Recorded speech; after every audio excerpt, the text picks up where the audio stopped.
একটি সুন্দর গ্রাম ছিল যেখানে পিঁপড়ে আর ফড়িং একসাথে বাস করত। পিঁপড়েরা খুবই পরিশ্রমী ছিল। তারা সারা দিন ধরে খাবার সংগ্রহ করত এবং মাটির নিচে তাদের ঘরে মজুত করত। অন্যদিকে ফড়িং ছিল একটু অলস প্রকৃতির। সে সারা দিন মাঠে ঘুরে বেড়াত, ফুলের রস খেত আর গান গাইত।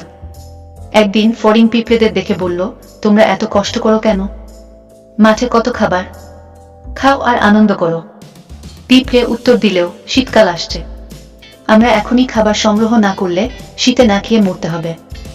ফড়িং হেসে বলল, শীতকাল এখনো অনেক দূরে, আমি এখনই ভাবছি না, যখন শীত আসবে তখন দেখা যাবে। দিনগুলো কেটে গেল আর শীতকাল এসে গেল।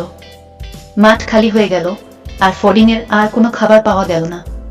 শীতে ফড়িং প্রচন্ড ঠান্ডায় এবং ক্ষুধায় কাঁপতে লাগলো। সে অনেক দুর্ভাগ্য বোধ করতে লাগলো এবং পিঁপড়ের বাসায় এসে খাবার চাইতে লাগলো। পিঁপড়েরা তার দিকে তাকিয়ে বলল, তুমি যখন মজা করছিলে আমরা তখন পরিশ্রম করছিলাম, এখন আমাদের সাথে কিছু খাবার ভাগ করে নেব, কিন্তু মনে রেখো, জীবনে পরিশ্রম করাটা খুবই গুরুত্বপূর্ণ।